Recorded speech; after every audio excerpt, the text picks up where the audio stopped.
Identidades. ¿Qué tal, amigas y amigos? Es un placer saludarles desde el Centro de Documentación e Investigación de las Artes, dando continuidad a esta serie de podcast Identidades, que nos permite conocer la labor de artistas, promotores, gestores culturales y otros actores que tienen imbricación en la labor cultural de nuestro estado de Michoacán. Y en esta ocasión nos da mucho gusto recibir a la maestra Tere Chavira, quien atentamente ha accedido a tener esta conversación con nosotros. Le damos la más cordial bienvenida. Maestra Tere, muchas gracias por venir. Muchas gracias, Francisco. Buenos días. Gracias por la consideración a mi trabajo y mi trayectoria. Claro que sí, y vamos a continuar con la conversación. En este sentido, pues queríamos empezar por preguntar si la danza contemporánea, que de alguna manera tiene presencia en Michoacán a través de algunas líneas de investigación y de ejecución, por supuesto, lo mismo que del folclore regional, ¿cómo se traduce estas dos vertientes en la profesionalización de un bailarín actual? ¿Siente usted, maestra, que el Estado ofrece un panorama fértil para vivir de la danza en algún momento dado? Muy difícil. Bueno, la danza contemporánea, según mis investigaciones que hice con este proyecto de la danza contemporánea en Morelia, Michoacán, sí. Testimonios de origen, evolución y visión, tenemos desde que llegó el maestro Sergio Franco acá a Morelia en el 45.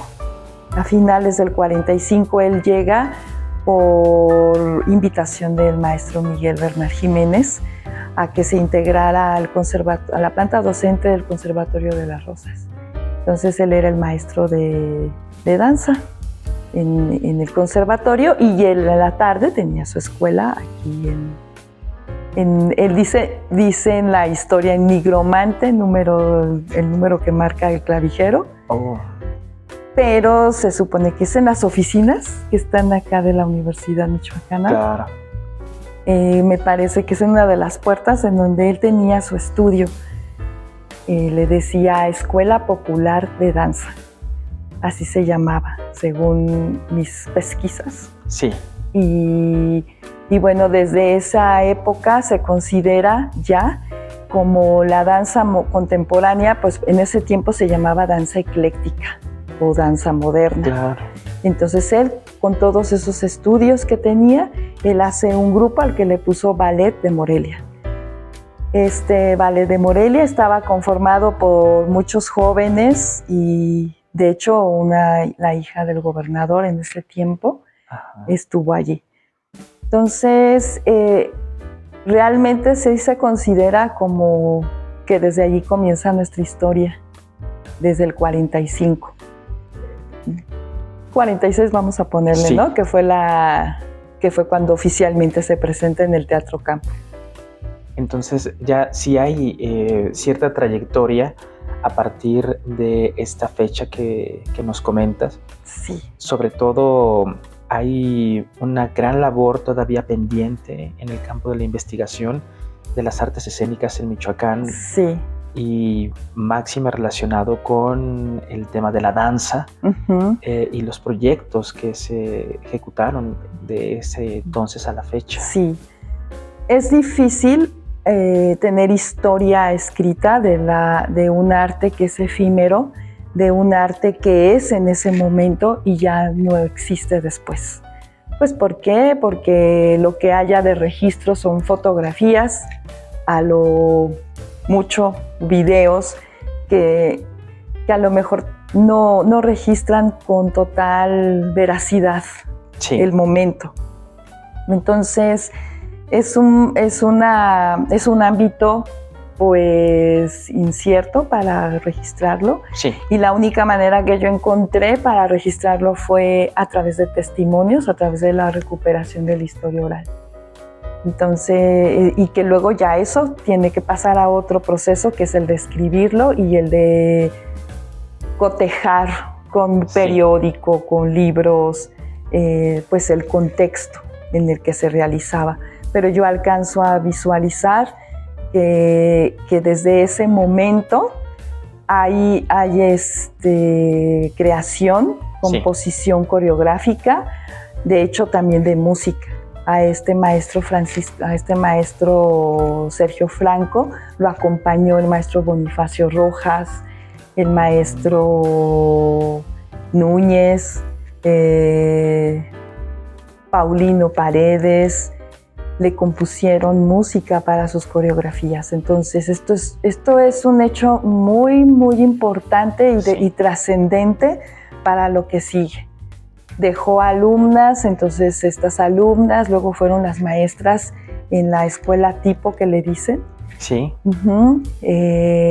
Luego en Bellas Artes comienza la profesionalización de la danza escénica, le vamos a decir, ¿no? Claro. En este caso. Y luego en los 80s viene la maestra María Tonanzi o María Martínez, que ella fue la que, junto con la maestra Dalia Próspero, junto con la maestra Lelia Próspero, pues dejan los talleres de danza contemporánea en la Casa de la Cultura, lo que luego va a ser el antecedente de lo que es la licenciatura en danza en la Universidad Michoacana. Entonces, sí hay, digamos, un legado, le vamos a poner, ¿no? Sí. Es a través de estas semillitas que se van dejando, que se van quedando. Luego esto permea a la institución, a Secretaría de Cultura, en aquel entonces el Instituto Michoacano de Cultura, que firman un convenio con el INBA, una Coordinación Nacional de Danza, y aquí es donde se desarrolla el Festival Internacional de Danza Contemporánea. Además de que ya viene también la muestra estatal de danza contemporánea. Y como vemos, los hacedores de la danza contemporánea son los que van a ir marcando esta promoción y gestión cultural de la danza contemporánea. En la danza folclórica no tengo mucho el conocimiento, pero sé que fue como a la par. Claro. Sí, y entonces, pues por políticas públicas del arte y la cultura, ya no se siguió, ya no se continuó con el Festival Internacional de Danza Contemporánea internacional. No sé por qué, pero este festival fue el que fortaleció completamente la profesionalización de la danza contemporánea aquí en Morelia, por lo menos. Sí hubo, esta muestra estatal, sí hay en otros lugares, pero no así como en Morelia. En Morelia llegó a haber más de 20 grupos, 20 compañías que se inscribían en esta muestra estatal. Ya no continuó, a pesar de que tenemos todavía la licenciatura y que siguen egresando desde el 2000. Yo soy de la primera generación de esta licenciatura en danza. O sea, egresamos en el año 2000, entonces llevamos 26, ¿no? Ya vamos para 26 años y también generaciones que se supone están alimentando esta danza escénica que llega desde el 45. Por diversos factores, me parece que ha disminuido esta conformación de grupos profesionales de danza contemporánea. No, pues puede ser la formación en la universidad, puede ser las políticas, puede ser el contexto nacional que no ha fomentado y motivado a que sigan desarrollándose acá estos grupos. Claro. Porque pues sí, te puedo decir de contaditos, ¿no? En ese sentido y a propósito de la promoción y la gestión del trabajo dancístico y mirando un poquito hacia el futuro, ¿qué infraestructura institucional o no institucional, ya sea a nivel de colectivos, de espacios independientes, consideras que son precisamente vitales para que la danza en Michoacán pueda depender o no de la cuestión institucional o de la autogestión en este caso, ya que sabemos que muchos de los artistas tienen precisamente esta labor en sus manos, no solamente el hecho de generar proyectos, sino saber cómo entrar a los diferentes apoyos que ofrecen instituciones o bien desarrollarlos de una manera independiente. ¿Qué tipo de espacios consideras que son importantes para la labor dancística?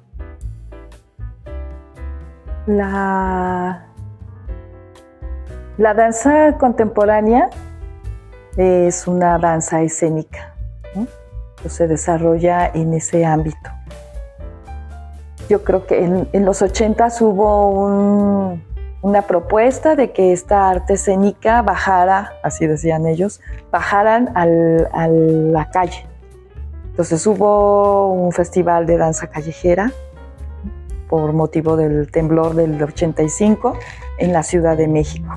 Entonces los grupos independientes se organizaban, ¿no? Para poder bailar en las calles. Entonces me parece que debe de haber un acercamiento muy estrecho con el público a nivel social, ¿no? Pues, por ejemplo, ahora existe la figura de danza comunitaria. En la danza comunitaria que yo comencé hace un tiempo, un poquito, empecé a ir a las colonias al sur y allí en un centro comunitario comencé con la danza comunitaria, que no es más que la divulgación del arte de esta danza escénica a la sociedad, sí, a la comunidad. Es así que la gente se va conociendo este arte.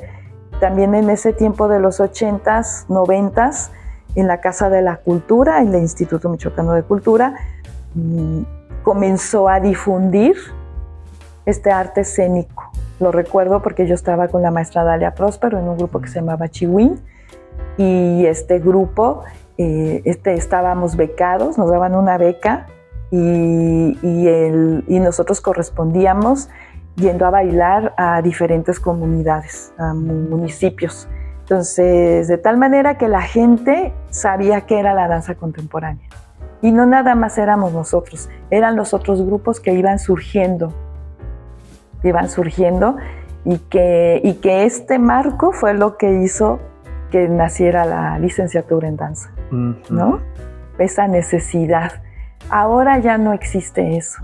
Ahora ya ya no existe el programa que nos lleve a las comunidades, a los municipios. Entonces tú vas aquí mismo en Morelia, ¿qué es danza contemporánea? No sé. Claro. Y este programa difundía y hacía que la gente conociera este arte y que se hiciera necesario. Entonces los grupos teníamos de dónde tener una manera económica, ¿no? Claro. Uh-huh. Sin duda que hay muchos factores que intervienen, tanto institucionales como autogestivos, en la promoción y difusión de la danza, sobre todo en la descentralización de esta disciplina. Y en ese sentido agradecemos enormemente a la maestra Tere Chavira. Estos espacios, hay que recordarle a nuestro público, son de acercamiento y aproximación a la labor que hacen los artistas y otros creadores. Y en ese sentido, todos estos antecedentes que nos has comentado nos dan la posibilidad de en algún momento retomar y profundizar un poco más en la labor tan importante de los promotores y los artistas de la danza y de otras artes escénicas en Michoacán. Maestra Tere, muchísimas gracias por la invitación. Nos quedamos con este antecedente importantísimo a la espera de retomarlo y profundizar un poco más en él. Muchas gracias. No, muchas gracias a ustedes. Amigas, amigos, ha sido un placer estar nuevamente en comunicación con ustedes. Revisen nuestras redes sociales y recuerden que el arte y la cultura es una manera de tener plenitud en nuestra vida. Así que, mientras tanto, gracias y pásenla muy bien. Michoacán es mejor.